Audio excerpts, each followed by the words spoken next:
That's me.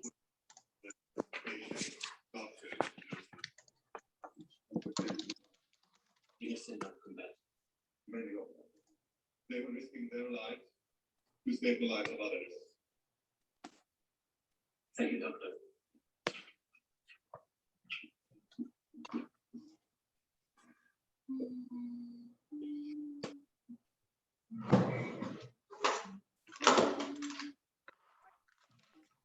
Iraqi forces still were weapons and ammunition in your hospital. Yes, I was aware of it. It was common knowledge. Wasn't that a violation of the Geneva Conventions? Objection. The doctor is not a legal authority, nor is the Iraqi army on trial here. Sustained.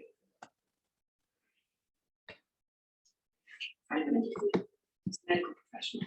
No.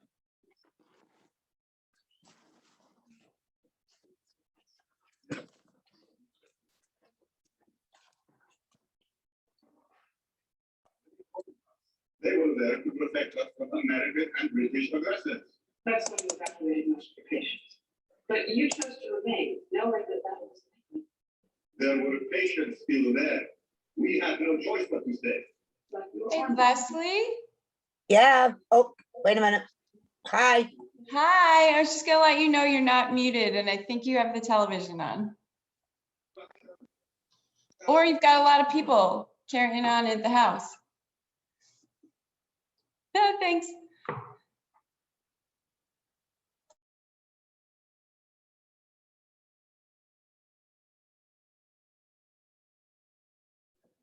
Hey, Michelle. Oh, yes, I had muted myself. Yes. Yeah, next time, could you put an ID and a passcode in also? ID and passcode. Because all Right. you did was put in the link. Okay, you know what?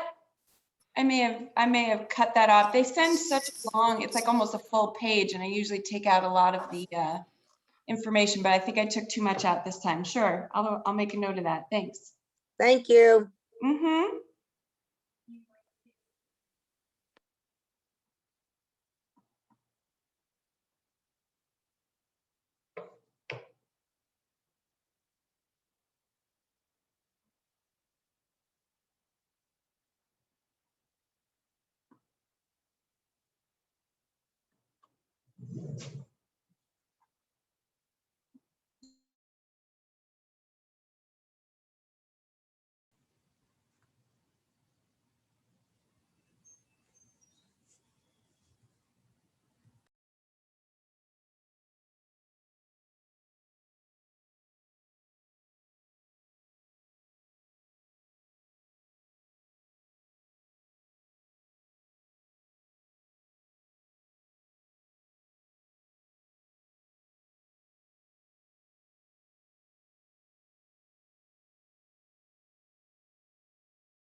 Good morning, everyone. I'm gonna give and wait for another minute or two because people are still signing on.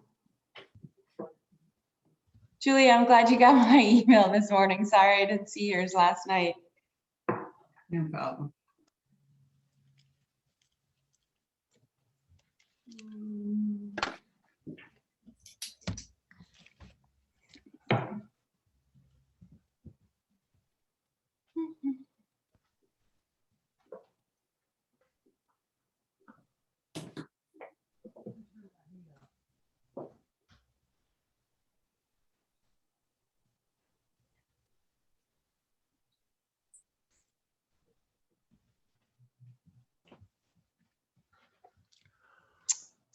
Let's see, I was expecting Jim, so we'll wait another minute. And I think Tony, I didn't hear that he couldn't come.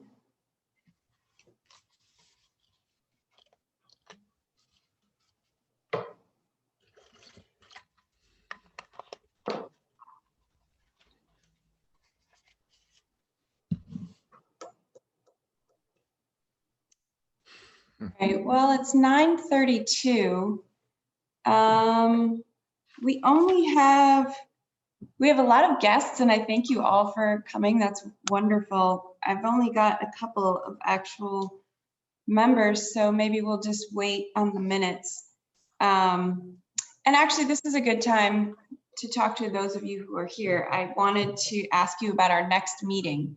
I have to attend a training. It's in, I should have written the date. It's May, I forgot what it is, like 18. I have a training for sustainable CT and equity training to attend from 9 to 1 that morning. So I was wondering if we might want to try either moving the meeting to the afternoon or evening or a different day. And I think I want to just explore maybe trying an evening. I did hear from Lisa, she's not going to be able to make it.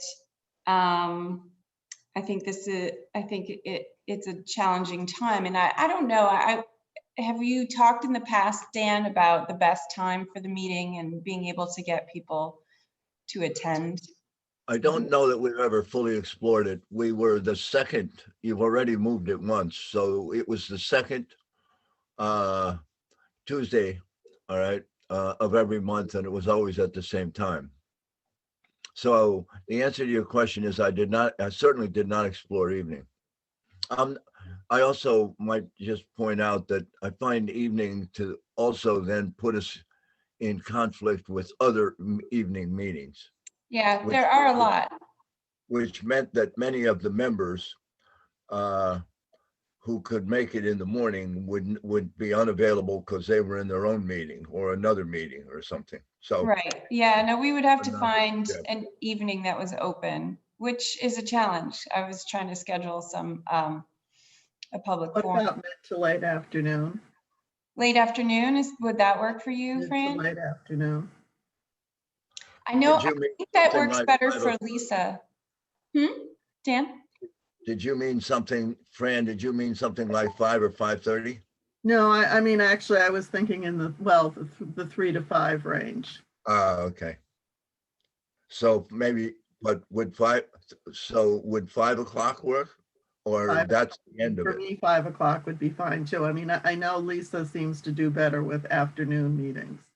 than Yes. she does with morning meetings, but Yeah, I can't speak for other people. So why don't Wayne?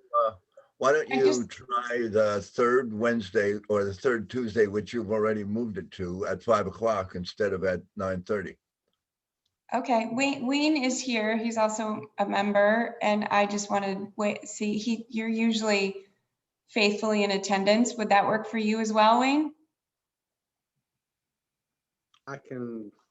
It doesn't really matter. I mean, I'm overextended as it is, so it's like whatever I can attend when I can attend. I mean, at least I work at home, so that helps. Right, okay. So, do we prefer 5 or do we want to try the 3 to 5 somewhere in the late afternoon? 5, Dan, you thought? That- 5, well, I took that from Fran. So if Fran can do 5 o'clock, let's do it.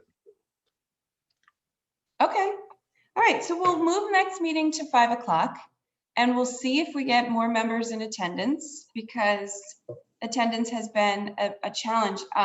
Val did reach out to me and say that she's got too much on her plate and she would like to step back from the EDC. So we can maybe talk to the WBA and see if there are other members that they would like to ask. I think Liz, whose last name is escaping me from 5 Janes, has been very involved with a lot of the WBA activities, so she might be interested in stepping in. And 5 o'clock might work for her because the store will be closing shortly. So we'll try 5 o'clock next month, and I will make sure I get that out and posted so that everybody is aware of that move, and we'll see if that works better and see if the timing if we can get a few more people in attendance. All right. I think with no more than 3 people. Well, did anyone have issues with the minutes from the last month from our March 16 meeting? No? Okay. No. All right. I'm going to go quickly, since we have some other stuff to talk about. I'm not going to go into a lot of detail on all of the things that I usually report on that I'm working on. Just a few highlights. For the affordable housing, the next public forum will probably be June 3rd. I haven't set that yet, but that's a date that we're kind of looking at. So just to keep that in mind. Sustainable CT, I just wanted to talk a little bit about the Earth Day event that we have helped put together for this coming Saturday, the 24th, from 10 to 1.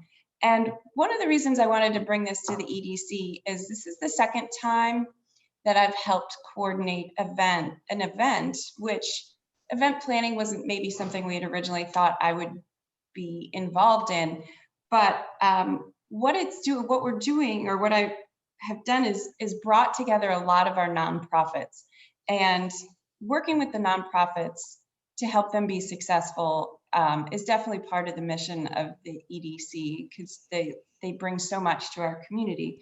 So this Saturday, out in front of Town Hall, we're going to have the Environmental Council will be there, Lake Warmug Association, Lake Warmug Task Force, Steep Rock, the Garden Club, Chippewa Agriscience, the Conservation Commission, myself with Economic Development, and the Sustainability Committee. So we're bringing all of these organizations together to work together, to communicate, and to promote the work that they do.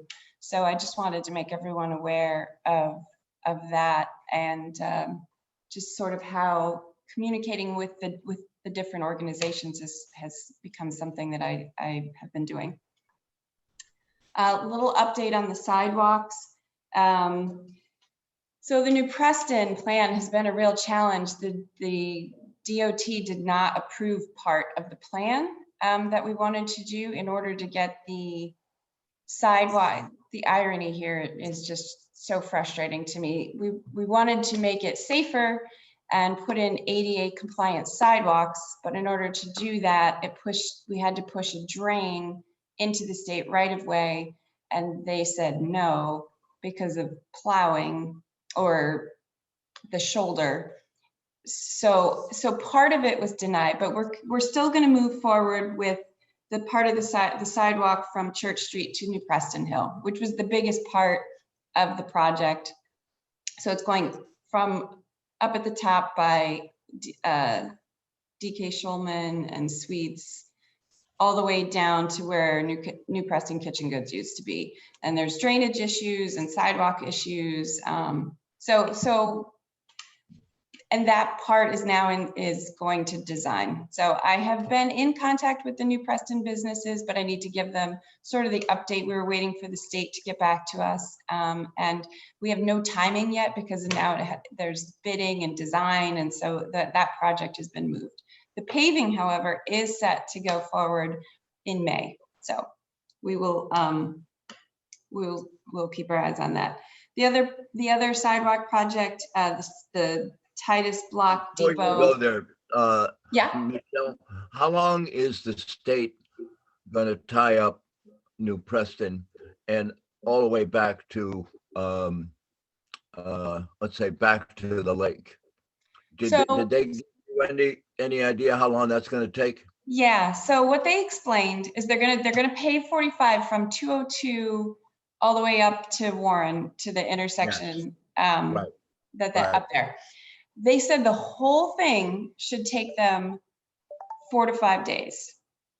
However, they will only be in front of the stores with the machinery for a couple of hours twice. So what they do is they go one direction Okay. and then they come back. And so it depends on which side they start on. They were planning on starting down at 202, but depending on whether the drains are ready or not. So the businesses will never be closed, but for a couple hours on the way up. So probably at the beginning of the week, like on Monday or Tuesday, it'll be noisy and the machinery will be there. Right. And then they'll move along and then they'll come back Are probably. they're not Others. gonna do Main Street? They are not. That is a Okay. town road. Okay, So Main Street will always be fine. All of the other accesses, yeah. And Okay. it will be passable, but it'll be one lane traffic. So it'll be a challenge, got it. it'll be inconvenient. Okay, thank you. Sure, good question. So we're going to slowly move forward with the Titus block. That the survey is still being completed, but the whole concept plan for the traffic study and the sidewalks and the parking and all of that is in process, just moving forward kind of slowly. And we're focusing on New Preston really right now, because that is imminent and in process. So I'll keep you So posted. that was approved and the consultants are coming in to do this review? For Titus, Yeah, so we got a bid. I don't think the selectmen have formally accepted it yet. So Got it. I need to just follow up on that. okay, fine. Thank you. Sure. Moving on, the new homeowners mailings, we had 10 new homes in March. Those letters will go out soon. That's a little bit of an uptick from the last 2 months, but still down from the height of the COVID sales. And the last thing I just wanted to quick say is that I did do this last month, walked around and tested the Wi-Fi one last time before the leaves come out. And we definitely have a dead zone in the depot Yes. between Marty's and Judy Black, that area, which is really important. It's become sort of a new hub over on that side of the depot, especially on the weekends with the farmers markets and things happening, people walking between the plaza area and Marty's. So I'm going to reach out to Jay. He's been on vacation, but to see if we can get some repeaters and figure that out. It's a little challenging because there is a repeater on the Judy Black Park, but it's on the building facing the plaza. So I don't know, we'll have to figure out the best way to get over in that zone. Has anyone else noticed dead zones? Fran? Yeah, I mean, the Hickory Stick, I mean, the 2 Green Hill Road is, I mean, I think it may have been intended to be a dead zone in the first place. I mean, I'm not sure it was one of the places that was considered to be an active part of it, but it has never been. I got service right in front of the Hickory Stick. Did you really? I did, and there is a repeater on the supply. So there's a beam going from Town Okay, Hall. I mean, frequently we have not. Huh. So, Okay. I mean, I'll check again, but Well, and it's in a terms of little what you're bit. talking about on the weekends between Marty's and Judy Black, I mean, obviously the 2 Green Hill group of businesses also feeds into the same thing. Right. So right now there's one. So it's coming from Town Hall to the supply and from the supply over to the pantry. So as you're walking away from the pantry towards the parking, through the parking lot, you still get service right up until about the edge of the buildings.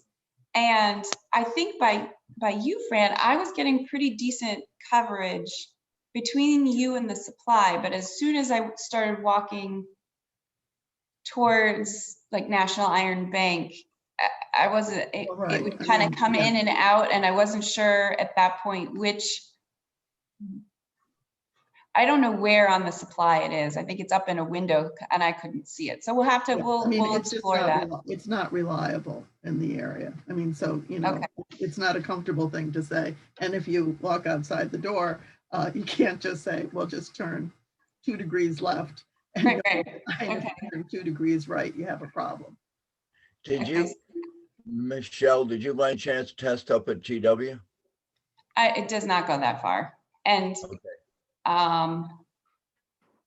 There it's has coming only, off the supply. I'm trying to figure out, I wouldn't expect it to get much past KMR Arts, but I could test that again. well, the question would be, how do we get it up there so that people who are sitting in the parking lot would have access to it? Because they draw heavily, and the basic idea would be to then provide them with information about how to get to the Hickory Stick. Correct. I agree. So I will touch base with Jay and see how much funding is still left from the original project, and to start looking at, getting some of these repeaters online. Because right now it's really good in the plaza, really good over by the pantry, and a few spots from the supply moving out, but you kind of lose it in places. So we'll have to see, where we need to get some repeaters there. Thank you, Dan and Fran. I'll touch base Sure. with Jay. I'll email him on that. Yeah, Michelle, I can give you a couple tips to shorten your search here. Yeah. There are basically two ways that you can deal with these, gaps in coverage. One, of course, is to install some more repeaters, which of course would involve some money, although repeaters aren't really expensive. And that might be a budgetary matter. The other is to engage in what we call beam forming. And basically that just means with better aiming the stuff that we already have to get better coverage. And that should probably be covered under the services that we already contracted. I mean, anybody who installs a mesh system of any kind realizes that they're going to have to come back and tweak it a bit. So some of these issues may be addressed by simply, basically aiming the signals a little better and just tweaking the areas of coverage. And that should probably be included in what we already paid for. Okay. Yeah.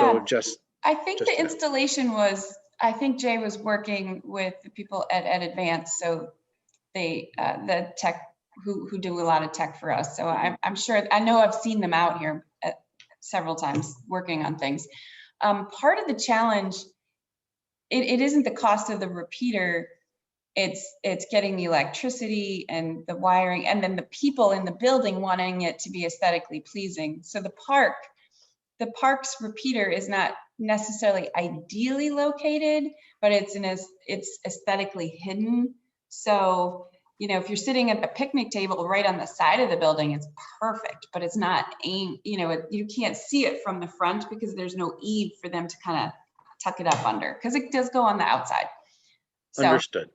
Yeah, so it's a challenge. It is, and but this is a challenge that these folks deal with all the time. So yeah. So don't be afraid to ask them to aim it differently.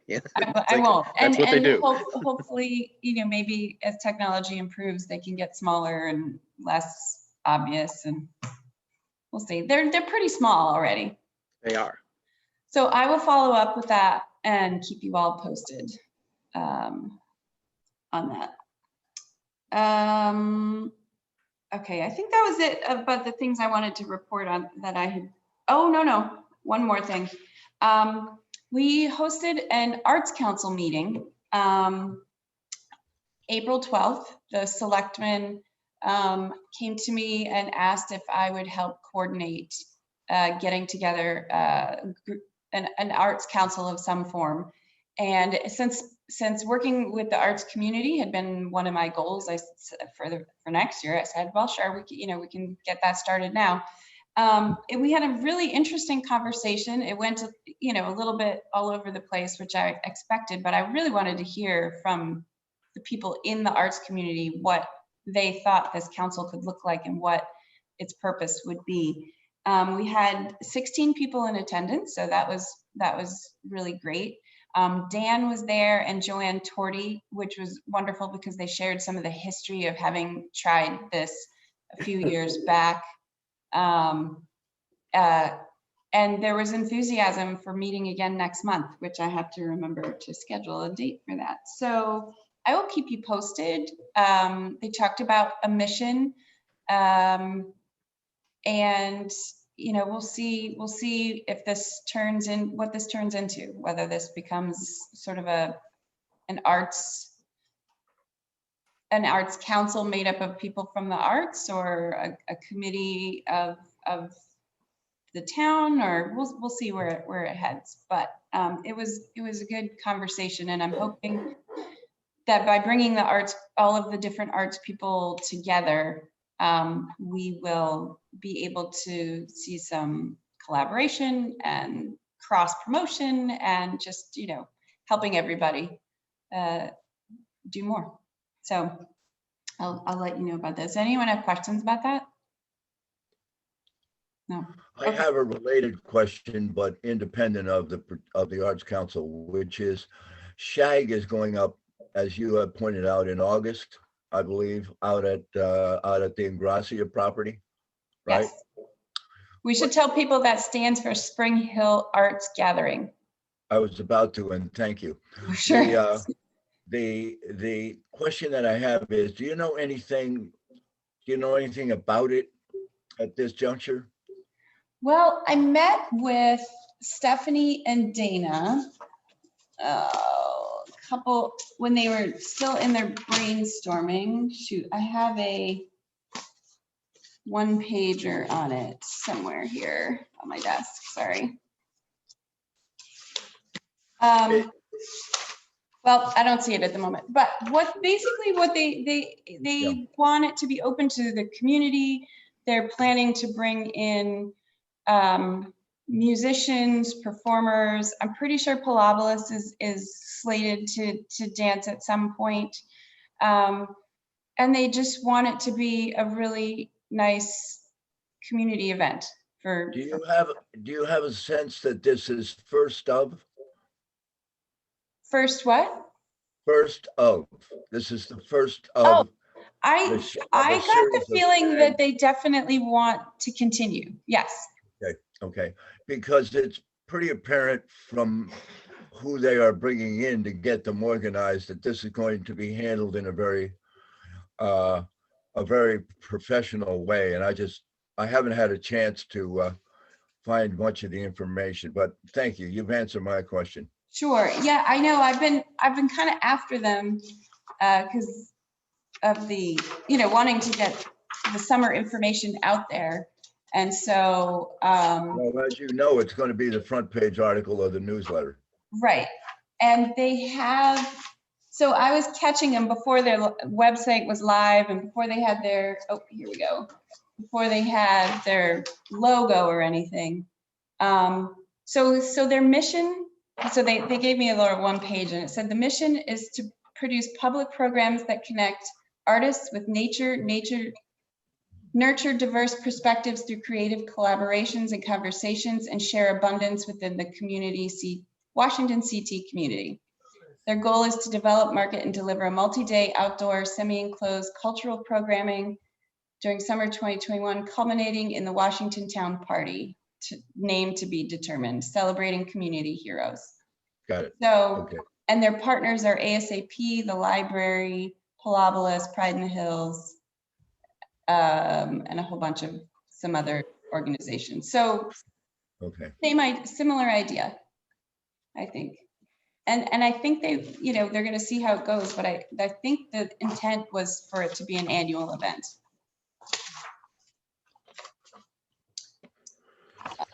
Good question. And it should be, yeah, quite a large, exciting Do you event have in the Washington. date? Do you have the date there? The dates are July 29 and 30, 31, August 1st. So those are four. So it's a Thursday through Sunday on the first weekend. And then August 6, 7, 8, Friday through Sunday. Okay. All right. So the last weekend of July, first weekend of August. Okay. Okay. Yep. Thank you. Sure. All right, next on the agenda, we have new business. And this is, or the new business highlight. I just wanted to talk a couple of things that are going on. I forgot to mention publicly, I had it in my notes, that that a dermatologist is buying the building where the owl is now, and that the owl will be staying, I've spoken with the owners over at the owl, and they actually helped find this buyer. So they're working very much in conjunction with each other. So that's exciting. In working with Discover Litchfield Hills and with Julia on the services directory, we've been kind of just touching base and figuring out the accuracy of our business listings. And I'm sad to say that Ride has closed, which was the barn over in the Woodville area near the Montessori school, where a cycling business. And also I did notice just this weekend, I haven't spoken with anyone, I looked it up online, that the Booth property is for sale. So the property that is on 47 where the murals are. So we'll just need to keep an eye on that. It is a commercially zoned space. I have to see if it's got is that, Wayne, you would probably know, is that a special permit or is it because it's outside the actual business district, I believe? It's inside. It's inside the business district? It goes Yes. out that far? Okay. I wasn't sure if they had a special permit or not. So it's a commercially zoned piece of property. So And it, as you may know, it's been available for sale. I don't know that it's been promoted for sale, but it's been available for sale for years. yeah. Right. Well, there's a sign on it now. So Right. I'm guessing that maybe There's a sign posted on the property itself. Yeah. Okay, fine. Yeah. I haven't been out that way in a little while, so I didn't realize that. Have you Yeah. talked to? Have you No, talked- she hasn't responded to me. So, and I've been hesitant to push, but now that I saw the sign go up, I was thinking I might try again. I'll try calling this time instead of emailing just to see. Okay, and I'd be glad to help there if I can. Okay. I also just wanted to say that I have spoken with a friend of mine who's a restaurant consultant who works mostly in New York City, but is here now working from home, to just take a look at the Hidden Valley eatery space and to plant the seed if he hears of anybody. So we're still trying to find somebody interested in that restaurant. And if anybody has any other updates on I think businesses. I may be able to add just one little piece of information to Hidden Valley. Yeah. They came within of very close to selling it to somebody in Woodbury. The issue that they are encountering is that the Wyants are not interested in evening meals, and they are not interested in a bar, both of which are thought in the case of most restaurateurs to be an important element. So what they're fundamentally, if you're out helping search for, what they're looking for is breakfast and lunch and no alcohol. Well, I think it was the alcohol. I did speak with Tammy about their concerns, and I'll have to follow up with her because I'm not sure that they're as against dinner as they were the alcohol and the whole bar kind of thing. So And also, I'll follow up. And also when it closes. The Right. issue for Woodbury was they wanted a bar and they wanted to close it at 11. We proposed then to the Wyants that we perhaps would do 11 only for Thursday or Friday, Saturday. Okay, and that didn't seem to take them home yet, or that didn't seem to take them far enough. Okay. So the timing was also a concern. If you're talking to consultants, you might just keep this information kind of in the background, but share it with them to the extent that you think it would help advance it. I did. Yeah, I said that they're really looking for a breakfast, lunch, and Oh, you know, okay. I explained what had kind of turned them off to the Woodbury one, but I do need to clarify if dinner would be okay if they closed earlier. Let's say they closed at 8 or 9, and didn't serve alcohol. That I don't know, so I'll clear that up. Well, that's exactly what the model was, that you had for Hidden Valley. That would be perfect, as I Right. understand it.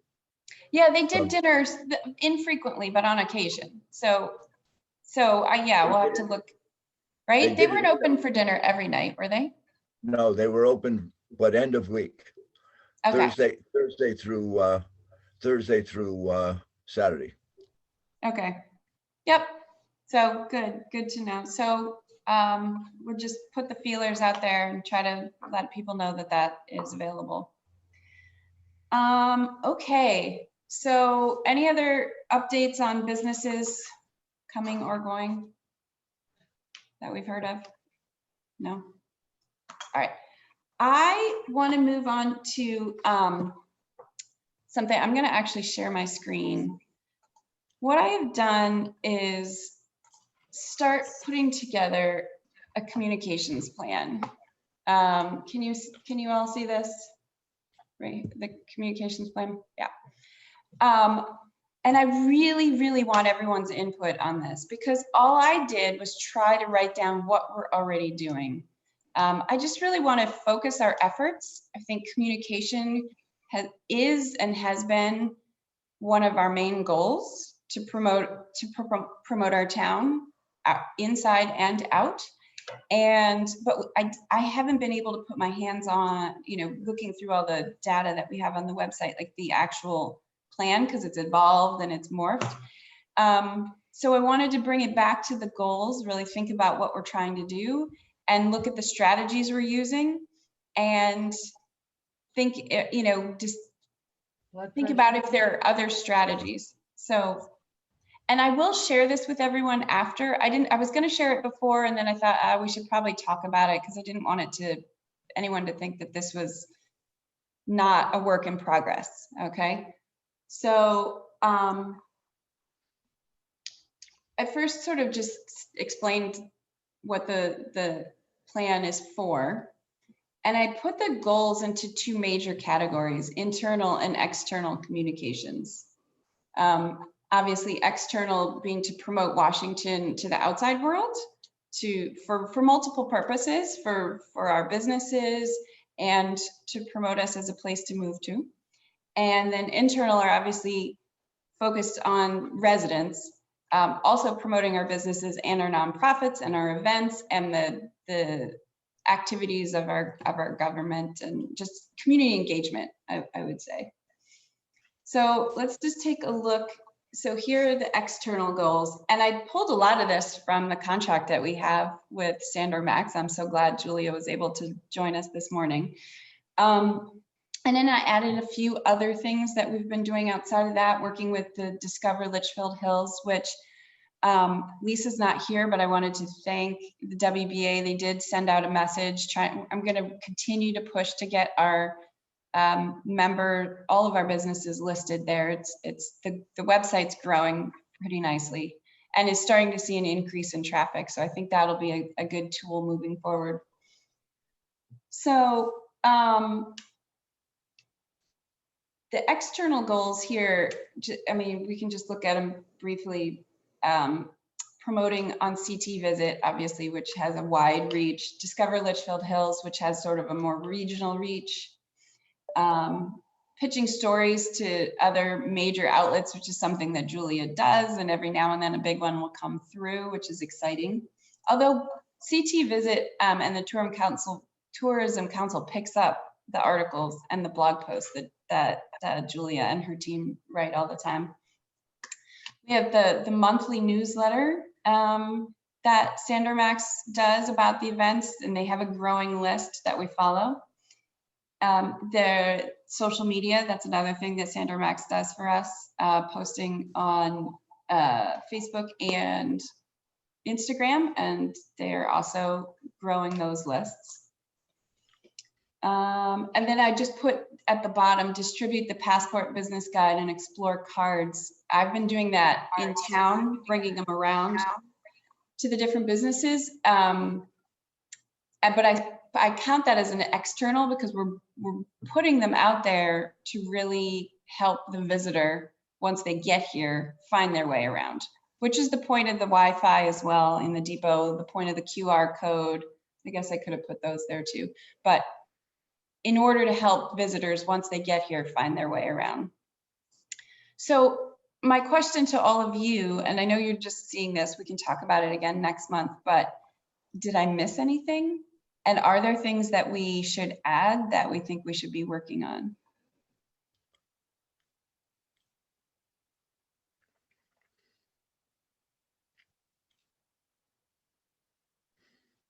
Nothing coming to mind? Okay. Well, I think you've covered a good bit of what we're currently doing. So this is a very it's a very nice list in that regard. Okay, thank you. Well, think about it. If we think of things, I will email this out to everyone and I will post it on the website, and we can just continue to think about either things that we're already doing that I forgot to list or things to move forward, because we don't want to stagnate. Like, you know, if we're already doing all these and we're doing many of them very well, and we measure that by the growth of the website and the growth of the social media followers. So I think those are things that we should definitely celebrate. But it is it's the majority of our budget and a lot of time spent. So I just feel like we really want to outline what it is we're doing and why we're doing it. So I should probably even maybe at some point flush this out and we can put goals and some of the metrics on there. But all right, so we'll go then to the internal goal, which is communicating within Washington with our residents. This is where we talk about the print newsletter that we send out quarterly. The events calendar on Explore is for internal and external. I think it's used just as much, if not more, by people who live here, which is great because we've always wanted to have one central place where everyone goes for their activities. I did put in the selectmen's email a flyer to promote, just an electronic card to promote the Explore calendar, but I think we should think about that because we need to continually remind our residents that that's the place to go. We do that is in the new member or the welcome letters, which is the next two down, that I send to every new person that moves here. I direct them to the website and have them sign up for the newsletter and the events calendar, but we definitely are missing people. So we can continue to think about how to reach more people. And maybe it's time to do a postcard mailing just to promote Explore. It's worth thinking about. Anyway, the next one, utilize the selectmen's weekly email and help grow the list. That's something that I put something in almost every week promoting something going on in town government or an event. I help different organizations make flyers to put in there, and that the welcome letters, I've been getting a lot of people signing up for that email list. So I'll have to ask Jeff. We were around the 2,000 mark on that and had seen a lot of growth over this last year. So that's exciting. I think we can continue to utilize that. I think 2,000 is great, but we have 3,500 residents, so there's clearly room for improvement. And then we also Just one thought on that. Remember that if there's a single computer in the household, but there's two people, okay, the number you want to count is the number of computers, not the number of people. That's a good point. It's Okay. interesting because I know like for myself, both my house, we each have each email in our household is signed up, but households, we have what, 2,400 households. So that's, if you think of it in that term. that is part of the reason why we produced the print version, was to guarantee that regardless of your access to or comfort level with online services or online, you would know what was going on in town. And that supplemented then what was done on the social media side, which is what Sandor Max essentially manages, okay, which allowed it not only to cover the community for those who have a computer and are comfortable with it, but also to extend beyond that. Now, one of the things you may want to try to find out from the town social media is what their coverage is. So when somebody comes in, who is using the town website? And to what degree does the town website satisfy, or what part of the community is satisfied by the town website? That's good. And I did, it's a couple lines down, work with the town to maintain and improve the municipal website. So to Yeah. answer your first question, the town does not have social media. If Jim has a message he wants to send out, he sends it to Julia and Explore. So Explore is Okay. our social media. And I think that's fine. I don't think we need to create more places for people to have to check. You know, I think that's good. But I will jump down to the municipal website. I have been working, we actually, we hired Julia to do a redo of the front page at the beginning of COVID, just to get urgent information there, because that is the source for municipal information. And I want to continue to work with the town to improve the town website to make sure that it's kept up to date and useful. It is where you go to find the agendas and the Zoom links. And it is where, if you move to town and you want to figure out how to get a trash sticker, or you want to put a deck on your house, you got to get a hold of land use. I mean, the town website is very useful and it's very important. It's an important tool in communicating. We don't want all that stuff cluttering up Explore. Explore is beautiful. It is to bring visitors here and to promote the businesses. And I think the municipal site is very dysfunctional and it needs to be up to date. I should mention, I forgot I was going to in my report, that I have been working on the EDC's the page on the town website. I added a tab. I forget what I called it, something like opening a business in Washington, and has links to the forms that you need with the town clerk and the assessor, helpful links for some of the like small business association, getting registered or getting advice. So it's not an exhaustive list, but it's a place to start. So I have been working on the EDC site, putting some of the reports that have been produced, some of the Sandor Max ones that look at our website traffic, I've posted up there. So please take a look and see if you think I'm missing things, or there are a couple things that, Dan, I was going to ask you about. There are a couple things on there that I think might be outdated and may no longer be applicable. So we can take a look and just keep that up to date and fresh. Okay. Let me know how I can help. Okay, I will.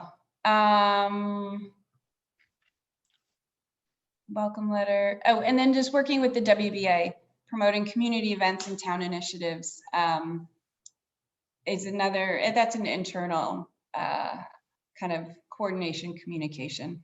So does anyone have any other, I did not put in here our kiosk idea that we've been talking about.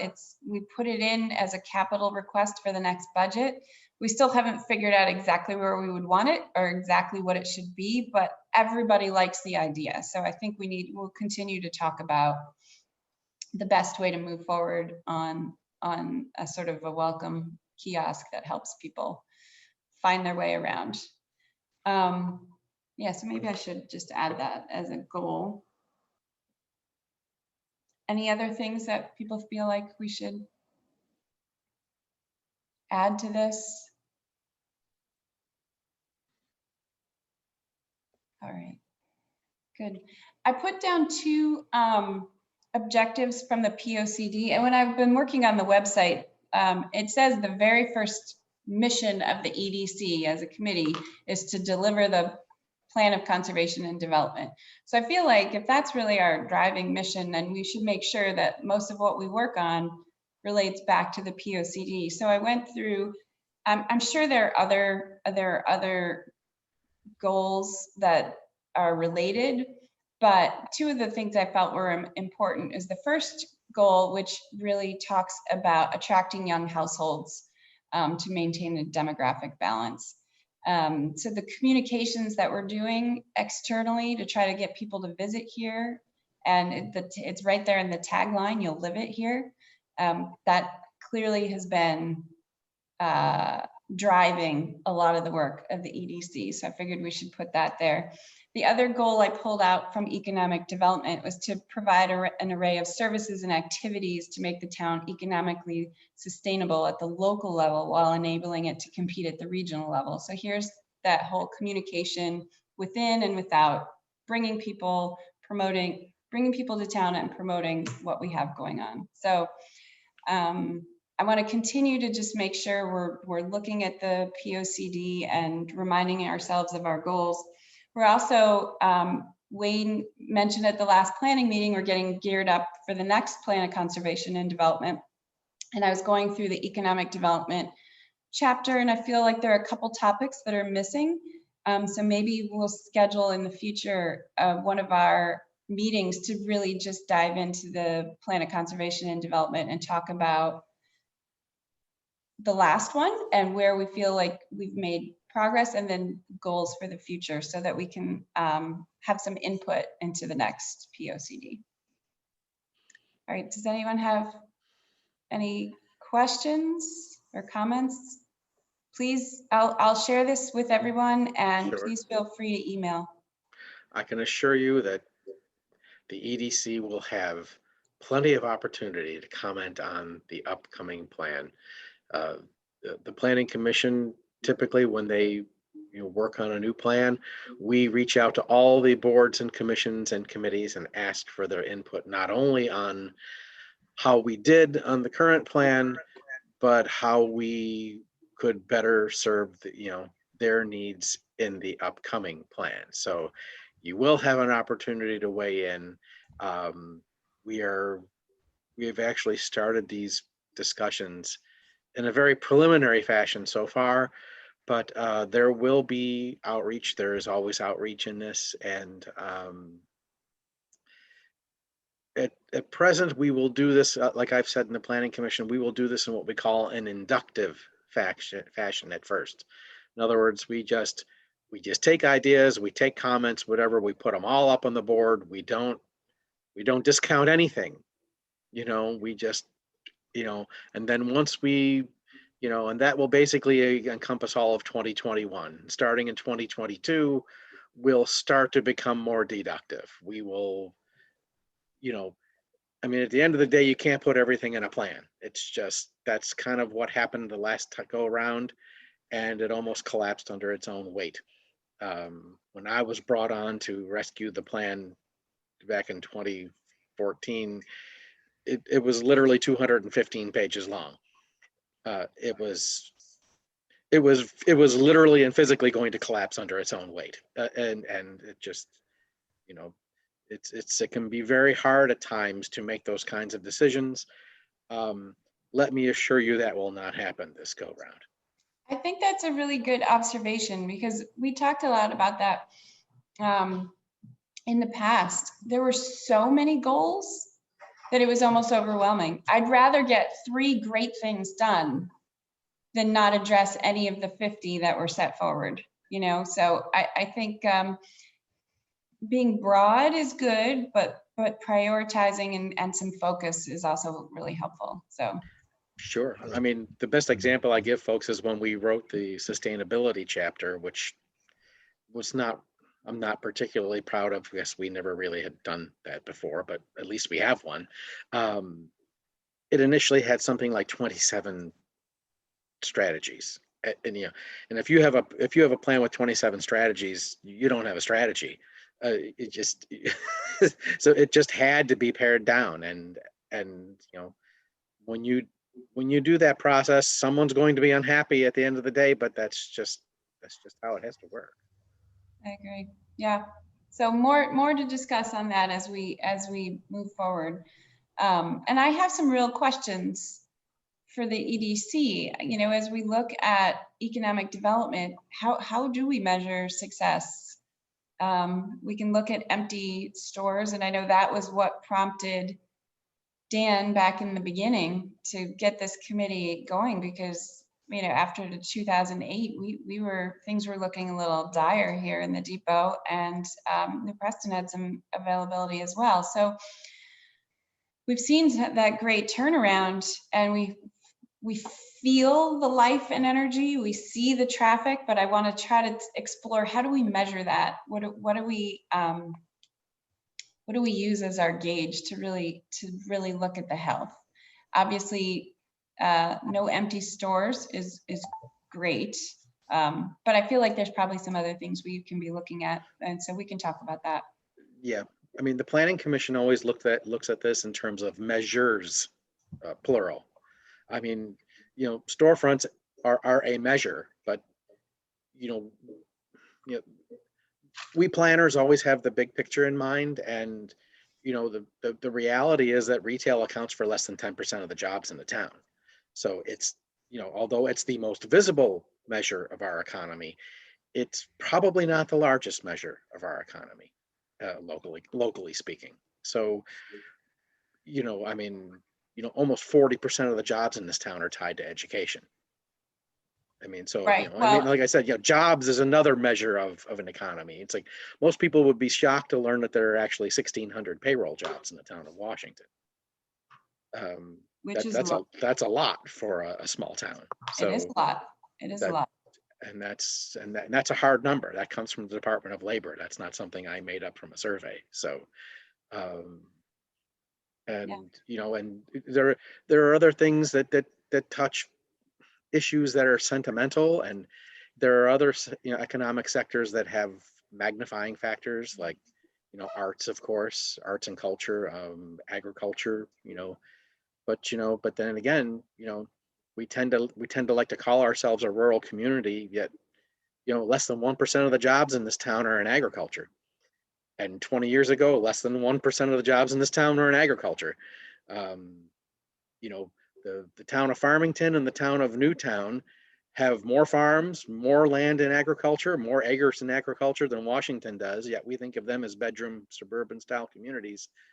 And somehow we're rural, and they have more farming activity than we do. So That's interesting. you have to think about it from, you know, this is the Planning Commission's job. We have to take the 30,000 foot view, and a lot of times we have to open up that door of, you know, the difference between what the town is and what we think the town is, because those aren't necessarily always the same thing. Right. Well, thank you, Wayne. And yeah, we'll use obviously the data as we move forward and set some of our goals and strategies. And it's interesting to learn what the actual numbers tell us. Sometimes the perception is not always the reality. So. And we get another big yardstick at the end of the month. I don't know if all of you know, but we get the census numbers on April 30th.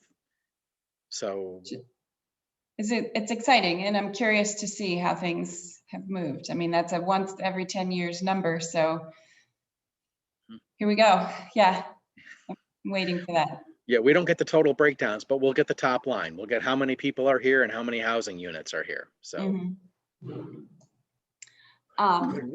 Could we make sure, Wayne and Michelle, to include that in our next meeting, or count on it. I'm sorry? Count on it.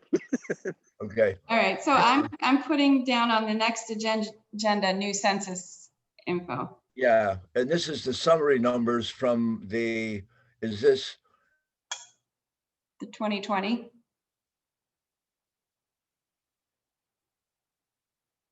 I don't know, Dan, all of a sudden I didn't hear you, but it is it will be the summary numbers of the 2020 census. So count, we'll make sure you're on the agenda and on the calendar. All right, Wayne?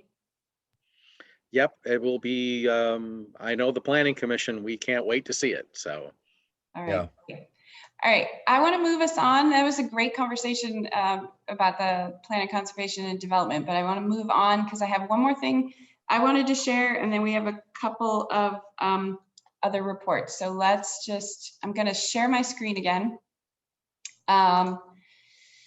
This is some of the survey data from the survey we did almost a year ago, and I'm not going to spend a ton of time with it. Again, I will email this to you. I'm going to post it on the website.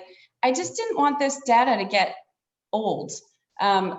Priorities changed and we just sort of shelved this, but I wanted to share at least the demographic part. So I'm going to just quickly summarize just so you know what this was. This was a survey that was put together by the NOW initiative, the small committee that occasionally does work with the EDC. And it was really Julie King who was driving a lot of this because we were really looking at young families and housing. So we put together a survey. It was 42 questions, which if you know, that's a lot of questions for a survey. It took a while to answer it all. And we had 166 people respond, which is really a tremendous amount of data. Just so you know, it went to Region 12 parents. So all of these, we were surveying young families already. It didn't go to anyone else. It was emailed to these families in Region 12. And just so you know, 39% of the respondents live in Washington. So the rest were from Roxbury and Bridgewater. What we were looking at is the decisions people were making to move here, because we were really trying to figure out where did they get their information, what were they looking for, what were the parameters. So that was what we were looking at. And I'm just going to run through, I put together, and it's dense. I'm sorry. I always think of making things dense so that when you print it, it's less paper, but visually it's not maybe always the best for a PowerPoint presentation. But what I'm going to take a look at are just sort of the demographic, that people information. I'm not going to go into part 2 of this would be looking at housing, because a lot of the questions were, how many bedrooms were you looking for? How big did you want your house to be? And we're not going to look at that today. So the first chunk of data that we're looking at is just who answered this survey. And they were households with children. They averaged 2.4 children per household. And the children were mostly 0 to age 11 when they moved here. I am so sorry. I'm gonna let you read this. I'm gonna go close my door because it's vacuuming.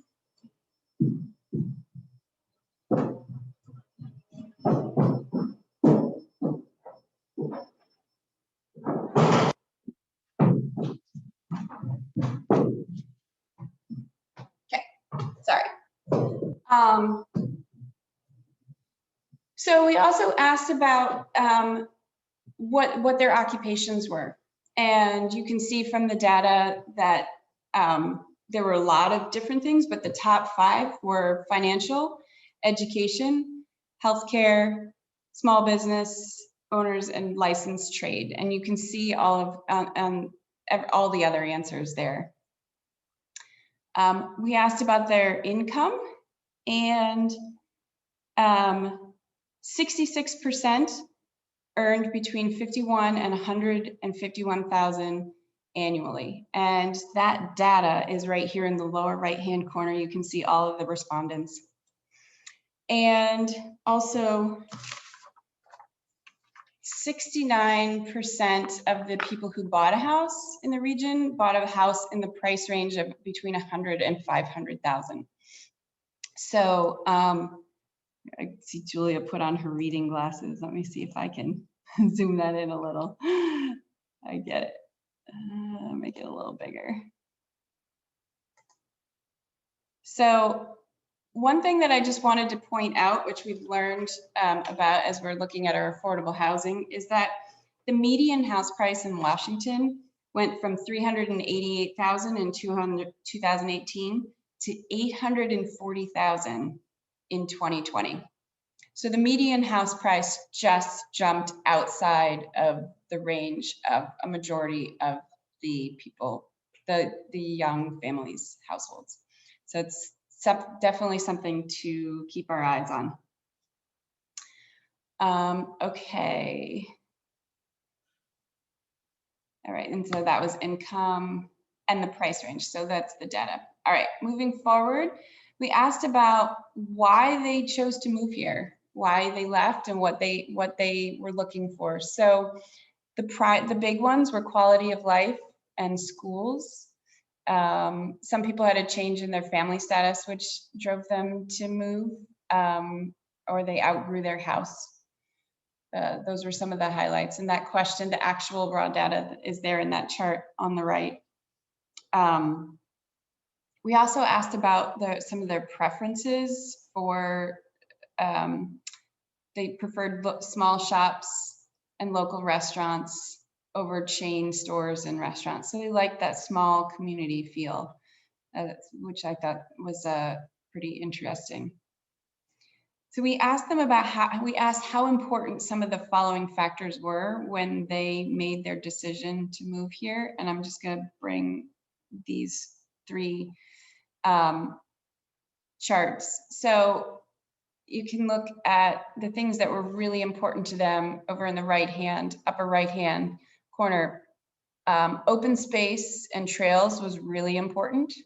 Parks and playgrounds and activities for the family. So those were all really strong in their decision making. If you look over on the left, quality of the public schools was off the charts, but you have to remember that we surveyed the public schools. So obviously that would make sense. If we did a survey, we did ask for the survey to go to the private schools as well, but it just never really happened. I want everyone to remember that this survey went out in May, so we were 2 months into the pandemic, and some people feel that that's why we got the great response we did, because everyone was home, and had time on their computer. But the schools were also closed and scrambling to figure out what to do. So the private schools actually never got the survey out. There's one more page of information about factors involved in moving here. We asked about the commute that they have, and you can see it's actually pretty evenly split in all the different categories, but it was about a third were 20 minutes or less, and about a third were 45 minutes or more. 45, between 20 and 45 minutes, and then a third 45 minutes or longer. And they almost all commute by car. I'll be interested to see if we see a change in this. So many people ended up working from home during the pandemic and found that they could. So we're hoping that is going to allow people to consider moving here that might not have before because the commute was too long. But as you can see, people are willing to commute pretty far to live here. And then we asked how important the distance to work was, and 78% felt that it was important. And they also felt that being close to the schools was important. So those were some interesting points. We asked about what other towns they looked at when they were making their decision to move here. And if you can see that they were looking at the whole area, pretty evenly spread. Another thing that we thought was kind of interesting that we found out is we asked how they knew about the area. 40% grew up nearby, 30% had family or friends who lived nearby, and 15% worked nearby. So that was most of the people moving here with young families were already pretty familiar with the area. The last question I have here highlighted, which I think is also interesting and maybe not true to other demographics, but 74% of the families that moved here moved from Connecticut. So they were already in Connecticut. 10% were New York, and then the remainder, what's left? 16? The remainder were from out of those two areas. So our young families are actually coming, or families with children who are putting their children in school come from Connecticut, and 26% come from towns touching Washington. So they're coming from really close. Those people are probably moving here just to get into the schools because they're already in a very, very local, they're already in the region. And that was it for the data that what I pulled out of the 42 questions that we had was all of the information about the people, their background, and why they chose to move here. The next chunk of questions really talks mostly about the type of housing they were looking for, which was very relevant to the project that we were working on before, but we are not now because we have no houses available. So, yeah. Did you guys do any crosstabs by like number of years since they moved here? So like 5, 10, 15, 20, to see like if this changed at all as far as how long they've lived here? And are you planning to do this again now that we've had such a turnover? We haven't talked about doing it again, but I think it would make sense. I don't know, if we want to do it right away, if we want to wait, I would probably let things settle. I'm really curious to see how many of the people who moved here or lived in their second home for COVID stay here. So I think doing something like this again in the fall or sometime next year would be useful. Julie did say she could set up some crosstabs, and one of the things, let's see, we were talking about how long people have lived here. The people who answered the question, thought I included that. I think I just put it in the summary. And I thought it said it was like within 20 years. Yeah, so the people who answered the question had lived here for anywhere less than a year to more than 20 years. So yeah, we could go back. I'm pretty sure Julie said we didn't set it up that way, but we could go back and say, of the people who have lived here for 2 years or less, how did they answer? And we could mine that for certain data. It was interesting because we put the questionnaire together before COVID.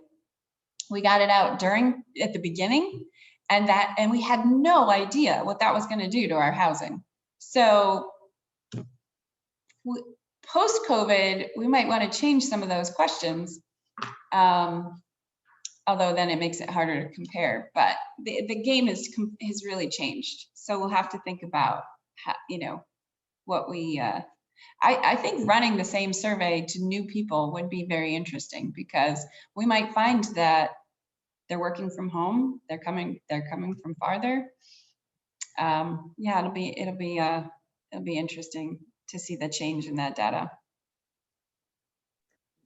At this point, all of the data are helpful, because the entire the demographics of the town are really in flux now because of the pandemic, as we all know. I mean, we went from a town with 3,000 plus full-time residents and 1,000 plus part-time residents to a town with 4,000 plus full-time residents. and what we don't know is, once we're starting to creep towards a sense of normalcy, it should get more normal-ish as we go along. And the big question, especially for the Planning Commission, as we're thinking of the next plan, is, of those 1,000 plus people who camped out here and even took the plunge and put their kids in our schools and are now working from home, how many decide to stay here and how many decide to revert to their prior lifestyle. And the number is clearly somewhere between none of them and all of them. It's somewhere in between. But if it's at one end, that's one plan. If it's the other end, it's another plan. So, and I don't know if we have it in us to write two plans. So that's going to be, as we get any of this data, we need to share it as soon as possible, because, we're going to be, in some regards, kind of writing the demographic part of this, our next POCD, on the fly. It's just, it's not something that we really like to do, but it's something we're going to have to do. It's a challenge. I was thinking about this a lot. Well, as we've been working on the affordable housing plan, but then going back and reviewing some of this data. And actually, Wayne, this is a kind of a good question for you. One of the goals of the EDC coming out of the Plan of Conservation and Development was to help attract young families to our town, so that to keep some sort of demographic balance. Well, the houses are all sold for the most part. And where did I write this down? We have now 38% of our housing stock as part-time seasonal, which has doubled in the last 8 years. So we have less housing of, less of our houses are being used by or occupied by actual residents. Now, post-COVID, maybe some of those people will decide to stay here. And how do we measure that? Besides, the ACS data, I find it's very, well, we've talked about this, is Worthless. not hugely accurate, because they survey a couple of households and then they extrapolate from that. So I was just wondering, internally, what could we do to sort of measure the residency? Do we look at how many people register to vote here, for example? I actually did a chart, I did an analysis. I don't want people to laugh at me, but of the trash, and looked at our total municipal waste collection pre and post COVID to see, and there was a 10% increase. I was expecting it to practically double because everybody was here, but still a 10% increase. I mean, somebody had suggested that measuring your trash is a way to gauge how many people are living here. So, I mean, you're on the right track. What? You're on the right track. What we're going to be doing, and what I've done in the past, is that there are a lot of local sources of data that are very helpful when you overlay them. It's the town hall has a lot of local data that are actually really helpful, and it's hard data. It's compiled by people we know. It's written down on index cards. It's as reliable as it gets. And by looking at things like, even how much trash are we producing, to how many building permits are being filed, to how many properties are being subdivided. I mean, all of this stuff can help to give you a clearer picture. And there are better sources of extrapolated information than the American Community Survey. The Yukon Data Center, which I think they now call the State Data Center, is much more reliable than the ACS, because they actually break down their extrapolated data by township. So you actually get town level stuff that's actually not just sampled from one or two households like the ACS does. But I think for us to get a better picture, we're going to have to go local. I mean, that's the best answer I can give you. It's like, and no one individual stat like trash or building permits, whatever, is going to give you a clear picture. But if you pile them all up, we're going to get a better we're going to get a better sense of what's going on. And it's more reliable data because it's local and it's hard numbers. And, you know, we can also overlay that with our anecdotal observations, which should not be discounted. Anecdotal data is actually very helpful in a small community. So it's going to be all those things, Michelle. And so basically what I'm telling folks is the more local it is, the more you should believe it.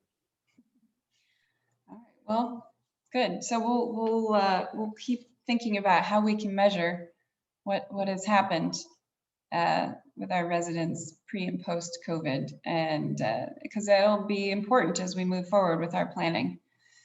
Sure. And plus, you know, remind people again about the census. The census was taken before COVID. So that the census data are not really going to reflect the influx of people to the town, because Right. the census had to be measured as of April 1st, 2020. Even if the surveying and the questions were answered in the summertime, the questions always were, as of April 1st, what was your status? And that's just the law. That's how it had to be done. Right. Yeah. So we'll see when the data comes out. We're looking forward to that. This was a lot of data here on this survey. I will share it with you. And if you have questions, please ask. But I just wanted to, I didn't want that to sit there for too much longer. I want to move on quickly because we have Julia here, just to get a quick update on the services directory. It's moving along. Sure. Well, it'd be very quick. Good. So we're probably getting it back from our developer at the end of the week. And then we're going to populate the directory with, I think it's between 70 and 90 service businesses. So I would say in 2 weeks it will be up and running. And I know that Fran and Lisa have discussed doing some sort of postcard or a big push to businesses to get other service businesses to get on board on the directory. We're going to have a form that they can fill out to get submitted, have their business submitted. In addition to the contact information, we're asking them whether their business is based in Washington and also whether they're a registered business with the state of Connecticut, just to sort of vet the folks who are trying to get on the directory. But Michelle already looked through the list. We had the list that was a big chunk of the service businesses came from the WBA website, so we grabbed those. And then on top of that, businesses that we're aware of through, you know, Instagram, the work we're doing, especially in the home sector, designers, interior designers. There were a lot that we found who may have been newer to town and that we came across. So we've added them as well. So Michelle went through everything and ticked off. There were just a couple who aren't in business anymore. Most are, if anything, there are more service businesses now than ever. And yeah, so it will be a great way for service businesses to get recognized and also for homeowners to find them, you know, especially new people in the area. I think the home and garden section will be very robust, construction, repairs, all of that as people move up and need work done on their homes. So, but we have everything in there. We have salons and spas, professional services, and what we've done, and everyone can see once we have that draft up, I think we'll leave the draft up, not connected to the menu, so that it won't go fully live, and then we could pass it around and get people's feedback. But basically there are overarching categories like professional services, and then there are subcategories like accounting, legal, business consulting, so that and there's a search box, so it'll be easy for folks to find businesses. And it's going to be a true database, so it will be easy to update in the future. And when we get submissions, we'll review them. We'll consult with Michelle as to whether this is a real business or not. And it's a little trickier with service businesses. Obviously, restaurants and shops, we have a great handle on whether they're legit and really there. But with service businesses, you know, we just have to be a bit more vigilant. It's not that we're recommending these businesses per se, you know, everyone needs to do due diligence when they hire someone. But we also have an icon for whether they're a WBA member. So that's sort of like the Good Housekeeping seal of approval. Most of them are.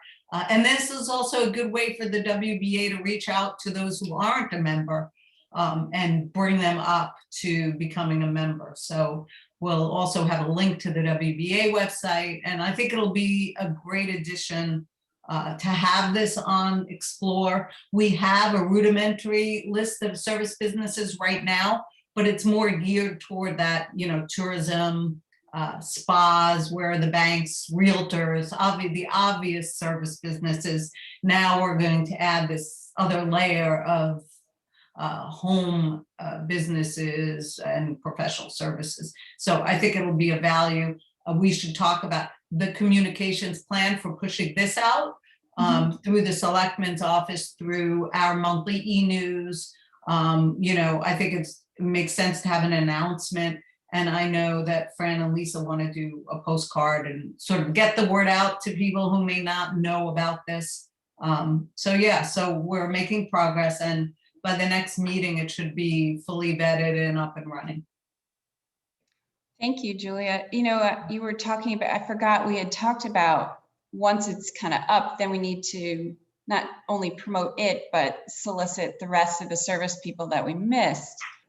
And let's talk about doing some kind of mailer to promote Explore again, to remind the community that the events calendar is there, and to solicit, to let them know about the services directory and to solicit those services. Because I think, you know, I might have just enough in the budget left to do a postcard mailer. I have to look and see before this fiscal year ends. And that might be a great way. We've been talking for months about doing another push for Explore. And I would love to do that in time for the summer season, because, you know, people are going to be wondering what's going on, and people are, you know, the events calendar is the place to go. So we want to remind people. Also when does the next print e-news go out, print newsletter go out? Because this would be a good, you know, announcement to have on. Oh, absolutely. Yeah, good reminder. So the due date for articles is May 12th. It goes in the mailboxes the first week of June. Oh, okay, great. So it's good timing. Even if it's not 100% there, it's still a way to get in front of people without an additional cost. Just by absolutely. No, that's great. We should make sure we put in a blurb about the directory and Explore in the print newsletter. Good idea. Thank you, Julia. Does anyone have questions about the services directory? All right, great. Hopefully by next meeting, it will be live. So that's awesome. Thank you so much, Julia. It's been a project long in the making. We have reports here. The selectman is not here, but we do have Fran from the WBA. But before you go, Fran, I just want to make sure everyone knows that the WBA and Parks and Rec and myself are putting together the block party for the first Friday, June 4th. There will be a band in front of Town Hall, and businesses are in the depot welcome to stay open. And we have some businesses that aren't in the depot coming to set up either at Judy Black or elsewhere. We're just getting the planning off the ground, but I just want to make sure everyone's aware of that because we're excited. And Fran, do you have anything else to share? I don't really have anything else to share. I think it's been covered in various other things, but my understanding is the businesses will be closed for the block party, that they won't be open. I mean, I wasn't at the meeting, but I did talk to Liz. Okay, I think it's up to them if they want to stay open. Lisa was talking about staying open, but she was going to set up ice cream outside. Right. But if somebody wanted to come in and get a sandwich or something, they were going to be open, I think. Maybe not until 8, but maybe just extended. Sure. So, I mean, that's to be determined. But yeah. The idea though is to have everything set up outside. Right. what take for whatever. Mostly it's just gonna be people milling around. And I mean, the thankfully governor- it's spread out. The governor has, I mean, it's announced this morning that it's anticipated that in May, any prohibitions outside will be eased and gone, but that mask requirements inside will be maintained. Oh, that's interesting, because in our meeting just last week, we were talking about social distancing and masked, but allowing food and drink. So people just relying on people to separate themselves. And the pantry is going to be set up with, I think they were planning on giving out pretzels or something, you know, soft pretzels down on one end. And then so there's plenty of space for people to spread out, but we'll follow the governors, you know, we'll keep our eyes on that. It's definitely an easement unless there's some change in terms of the number of cases of COVID. That's fantastic. So our plan is to be safe and to follow whatever guidelines are in place at the time, but planning is moving forward for the event. So that's great. Hey, Fran, I know the executive committee met a week or two ago. Is the WBA plan, did you guys talk at all about getting meetings, the quarterlies up again? Are you talking about the socials and things? I mean, yeah. Not at that point, but the executive committee will be meeting more regularly. So, I mean, you know, at that meeting's time, the restrictions were still in place, and you know, not really knowing what to anticipate. So that's something. I mean, there's certainly an interest in it, but that's something that will be discussed. It might be nice maybe at your next meeting to, while the weather's nice, to maybe plan a social, because the WBA hasn't had one of those in over a year. So to maybe an outdoor one, even just to try to get one on the calendar, because it's been a long time. Yeah. All right. Does anyone else have anything they would like to share? Michelle, Yeah. Michelle, I understand that there has been, or there is in process, a change of ownership for the pantry. Oh, I forgot to mention that. So yeah, Michael and Nancy are, from what it appears, I haven't spoken to him in person, but I read the letters online, it's retiring. And Zoe and Keith the chef are taking over. I didn't know if it was an actual It sale happened yet. last week. It happened as of Thursday last week. Okay, great. Thank you, Dan. I forgot to mention that. And do you know, Fran, whether it's a change in ownership or is it a change in management with them stepping into the background? In terms of the business itself, it's a change of ownership. It is. In terms of the building, Michael and Nancy will continue to own it. Yes. Okay. But they will be Keith and Zoe are the owners of the business. Okay. Very, very good. Thank you. Great, thank you. That clarified. I wasn't really sure exactly how that was working. So they sold the business, but not the building. Okay. I just wanted to share with everyone, we had I guess you'd call it a kickoff meeting. The First Congregational Church is partnering with the PO to have a Friday night music series starting June 11th and going through the summer with local musicians to just, you know, play like an hour, and the PO will have food and soft drinks available if people want to bring their own other beverages, that would be fine. And just to have a little life up here on Friday nights with some music and some camaraderie. So if you would, we'll get the word out, but if also, you know, musicians, we have quite a few in mind, but if you know some musicians who would be willing to play a set outside, shoot them over to me and we will get them on the list. They won't be paid, but we'll probably pass a hat.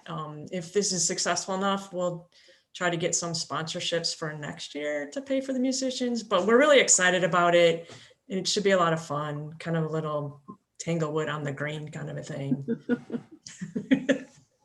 And Robin, that means that Washington Friends of Music will not be in place this year. I haven't heard anything from them.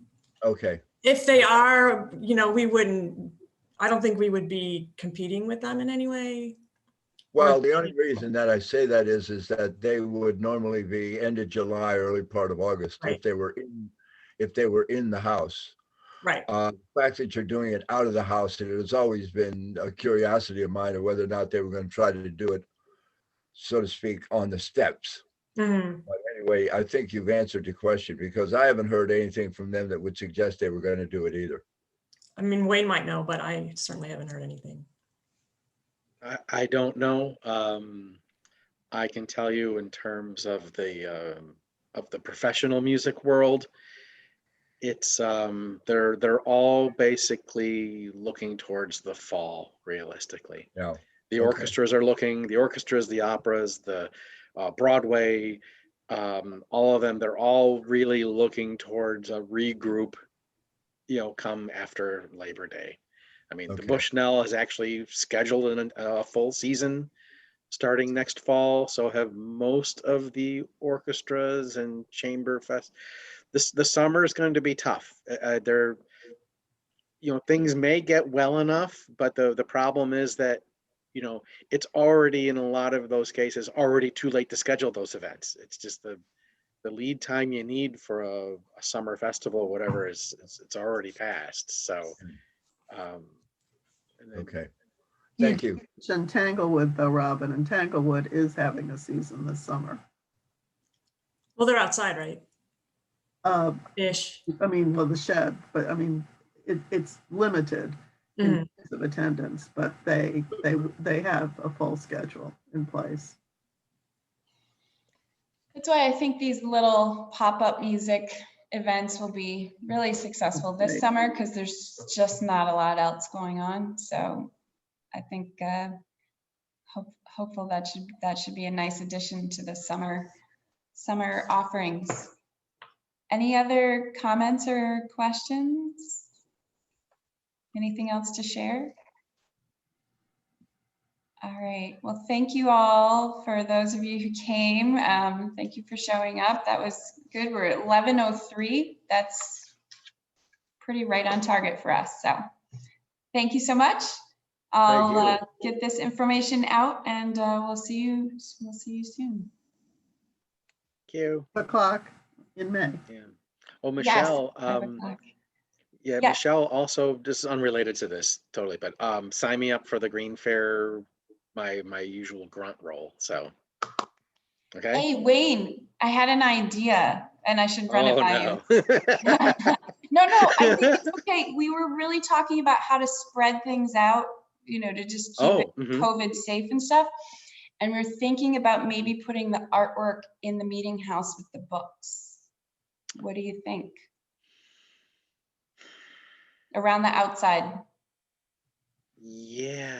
Yeah, because I'm thinking vertical surfaces. We would probably have to put like scrims up on all the windows. I mean, because you have You don't think those racks could fit under the sconces? I haven't measured how high the sconces I are. don't know. Yeah, and plus you also have to worry about the trip factor too. The aisles on the sides are not really that wide, although They're wider than what I had in the beginning. yeah, I was just gonna think they probably are wider than what we actually had in the meeting in the parish house. Parish So, house, yeah. Think I about it. have to look at it, but I mean I think it's probably not a bad idea. I mean, or we could just or we could split the difference. We could put the vast majority of it in the meeting house and put what we consider the nicer stuff in the parish house. Oh, I thought you were going to go opposite and like leave me with the junk as usual. And no big. I'm just thinking that there's more space in the meeting house. So, and plus, when we're selling books by the pound, I mean, literally. I just am trying to spread the people out, and some Sure. people come. Well, and some people come just for the artwork, and so to get Yeah. them over to the books might be a good idea. But yeah, it's just looking at the space. I just don't want to cram as much stuff into that room. Yeah, no, I get you. Yeah, I'm game. Think about it. Yeah, I mean, maybe we do both. I don't know. Okay, I'm fine with it. Think about it. Okay, cool. Yeah, if you can think of any real drawbacks, let me know. But No, I can't think of any other than trying to, the artwork's going to show up in one place, it's going to have to be schlepped to another, but that's okay. So It's the not like, books. it's not as bad as books, right? It's like, My only fear is it might get a little dark in there. I wouldn't cover the windows. Oh, okay. I would try not to, because we also want to try to keep it as open as possible. We're still Right. trying to be COVID safe. I Right. know it's Mhm. not until July, but Right.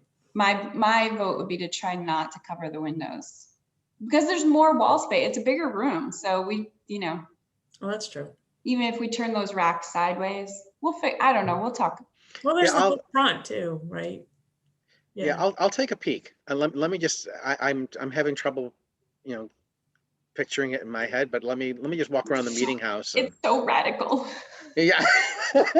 Change. Oh my God. This is Washington. All change is bad. Yeah.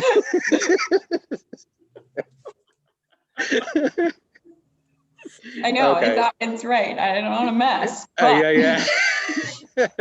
Because last year wasn't enough. Oh, I know. Right. We turned it upside down last year.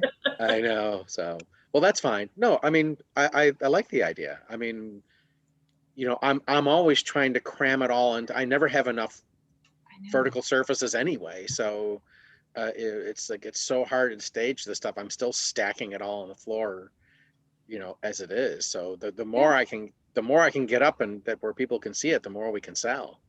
Yeah.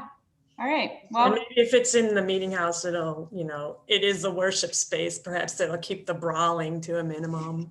Yeah, I wouldn't count on that. It's like,